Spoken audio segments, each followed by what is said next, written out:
Hall of Fame Day, Fawcett Stadium, Canton, Ohio, on the steps of the Pro Football Hall of Fame. It was a really cool ceremony. I called it a San Diego Chargers Day. But at the end of the day, thank you to Chris Berman. He mentioned San Diego Chargers 4 or 5 times in the introductory ceremonies. Got standing ovations from Charger fans that were there. And it was special. I mean, I thought the speeches were great.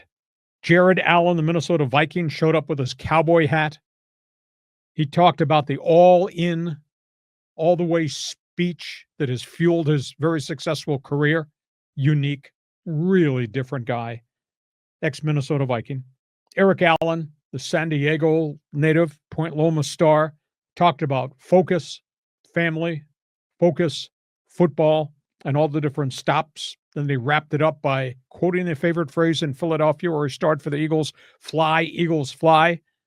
And then there was Sharpe. He was pretty impressive. Talked about his brother, Shannon Sharpe. Talked about Shannon Sharpe giving him his first Super Bowl ring as a gift. And now Sterling Sharpe gave Shannon Sharpe his Hall of Fame jacket. It was a really good speech about brothers and the brotherhood of pro football. And then it was Antonio Gates. What an unbelievable finale of a speech to wrap up the induction ceremonies. Here's this big, tough guy weeping, getting standing ovations, and saluting all of his teammates along the way.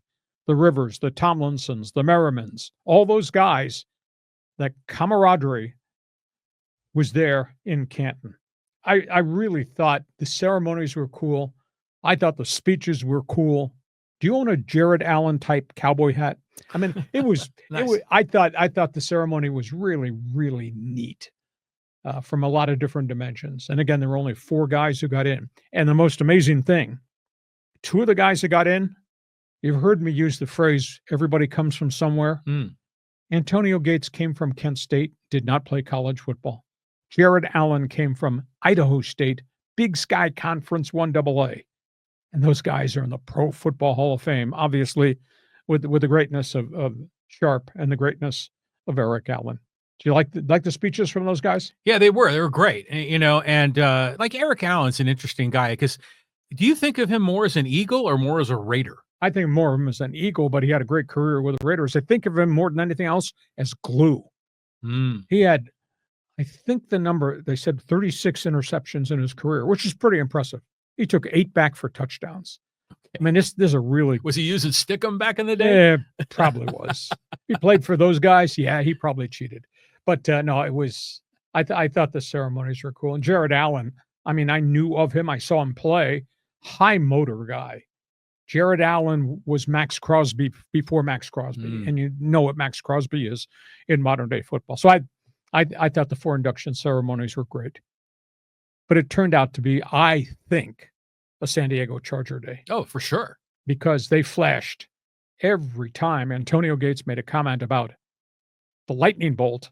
They flashed to one of the Charger players sitting in a whole collective group. There must have been 50 of them total, family and former players. Well, a lot of fans too. Exactly. So that was really cool. And they almost ruined it because right at the front end of the induction ceremonies, they had to show Gene Spanos.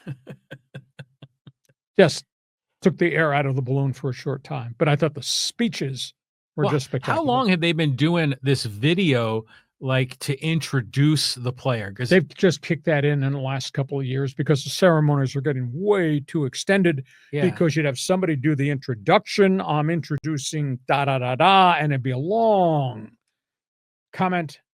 And then you have the player do a 20 to 30 minute speech, which ceremony is way too long. So they made it succinct. They used NFL films to put together the videos. Yeah, it was nice. I like that. They did a really good job. Have they always done it in that stadium? Yes. And I think that's going to change now going forward, right? Well, they're building a new, I'm not going to say museum, but they're building an entertainment center adjacent to the Pro Football Hall of Fame.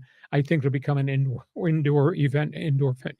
Okay, but they're still going to have that stadium. Oh, yeah, stadium's there because That's the home of Canton McKinley High School football. Oh, it's a high school stadium. Oh, yes. I didn't know that. But the NFL and the former owner, the late owner of the Saints, Tom Benson, poured a lot of money into that stadium to refurbish it and upgrade it. So nice. It's cool. And high school football, it's king. Oh, yeah. Imagine that's your home stadium. That's awesome. Canton McKinley, Massillon Tigers, Warren, Harding. Oh, that Ohio Valley area, high school football, that's what life is there. Nice. Okay. So that's the induction ceremonies. I thought they were great.